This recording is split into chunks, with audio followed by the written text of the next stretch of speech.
আজকে আমাদের 11 নম্বর চিত্রে আমরা শিখব কি টেবিল গলার মেক্সি। তো আমরা টেবিল গলার মেক্সি কীভাবে কাটিং করব। গোল গলার মেক্সি সাইজের টেবিল গলার মেক্সিটা খুব সহজ।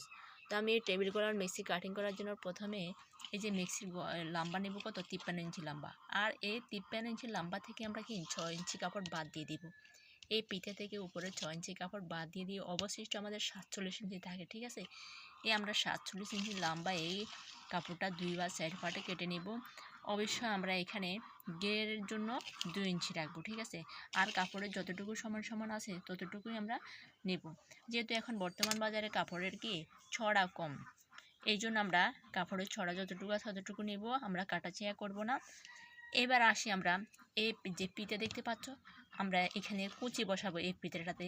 এই পিঠেটা লম্বা হবে 18 ইঞ্চি এবং পিঠের ছড়া হবে 2 ইঞ্চি করে 4 ইঞ্চি। তো আমরা ভাঁজ করার পরে 2 ইঞ্চি থাকবে। এই 2 ইঞ্চি কাপড়ে সুন্দরভাবে আমরা পিঠেগুলো সব বসিয়ে নেব। বসিয়ে নেওয়ার পরে এবার আমাদের কাজ হবে কি, এই যে আমরা পিঠের মাঝখান বরাবর 2 ইঞ্চি করে 4 ইঞ্চিটা আমরা গলা নেব। এই 2 ইঞ্চি পরে আমরা এখান থেকে এই 8 ইঞ্চি মোহরা পর্যন্ত এবার আমরা উপরে ফুটের কাপড় বা আমাদের কাঁদার যে কাপড়টা নিলাম, কাঁদার যে কাপড়টা আমরা এই যে 4 ইঞ্চি এক বাজে থাকবে, এখানে 4 দুগুণে কত 8 ইঞ্চি লম্বা হবে এবং এটা চড়া হবে কত 6 ইঞ্চি। 6 ইঞ্চি হবে চড়া, 6 ইঞ্চি হবে চড়া, আর লম্বা হবে 8 ইঞ্চি। তো আমরা এখানে 8 ইঞ্চি লম্বা এবং 6 ইঞ্চি চড়া এই কাপড়টা এই যে গলার জন্য 4 ইঞ্চি বাদ রাখলাম, এই 4 ইঞ্চি পয়েন্ট থেকে আমরা এই কাপড়টা কি করে এবারে অ্যাডজাস্ট করব।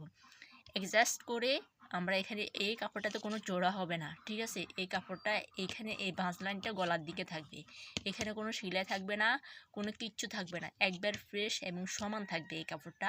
তো আমরা এখান থেকে এই ভাঁজ, এখানে একটা ভাঁজ থাকবে, এই ভাঁজের কাপড়টা আমরা এখানে যখন নিয়ে আসবো সম্পূর্ণ কাপড়টা কি এবার দেখতে একবার ফ্রেশ এবং সুন্দর দেখা যাবে। আর আমাদের গলার জন্য এখানে 2 ইঞ্চি করে 4 ইঞ্চি অবশিষ্ট থাকবে। যখন তোমরা লাগাবে তখন আমরা ফিতাটা মাপ দিয়ে দেখবে। ঠিক আছে, এটা হবে গলা, আমাদের 8 ইঞ্চি হবে কি মোহরা। এবার আমরা এই কাপড়টা লাগানোর পরে এখান থেকে ফিতা পর্যন্ত, এখানে অবশ্যই আমার ফিতাটা লাগানো আছে, একটু শেপ করে নেব, হালকা একটু আমরা কি করব শেপ করে দিয়ে দিব। শেপ দেওয়ার পরে এখানে আমরা আমাদের হাতাটা বসাবো। ঠিক আছে, আমরা এখানে আমাদের হাতাটা বসাবো। তোমরা অবশ্যই দেখবে যে কি আমাদের এই যে গোল গলার মেক্সির সাথে এই পিতের টেবিল গলা সিস্টেম মেক্সিগুলো অনেক সুন্দর, অনেক সুন্দর। আমি তোমাদেরকে অবশ্যই এটা দেখাবো আগামী কোনো একটা ভিডিওতে যে কীভাবে এই টেবিল গলার মেক্সিটা কাটিং করতে হয়। ঠিক আছে, অবশ্যই তোমরা যারা নতুন আছে তারা চ্যানেলটি সাবস্ক্রাইব করে রাখবে আমার আগামী ভিডিওগুলো দেখার জন্য, দেখে যেন তোমরা শিখতে পারো। আর যারা এখন দেখতেছো তারা কি করবে, চিত্রটা সম্পূর্ণ খাতায় নোট করে রাখবে, তাহলে তোমাদের সেলাই কাজে কোনো ভুল হবে না। তোমরা যেন শিখতে পারো, তোমাদের যেন একটু উপকারে আসে, এই জন্য আমি এত কষ্ট করতেছি এবং এত পরিশ্রম করতেছি। ঠিক আছে, তো তোমরা সবাই ভালো থাকো, আল্লাহ হাফেজ। দেখা হবে আগামী আরেকটা ভিডিওতে। আর যদি তোমরা বুঝতে না পারো তাহলে তোমরা আমাদের কমেন্ট করবে, আমি তোমাকে সম্পূর্ণ বুঝিয়ে দেবো। ঠিক আছে, আর বোঝানোর চেষ্টা করব তোমাদেরকে। আল্লাহ হাফেজ, আসসালামু আলাইকুম।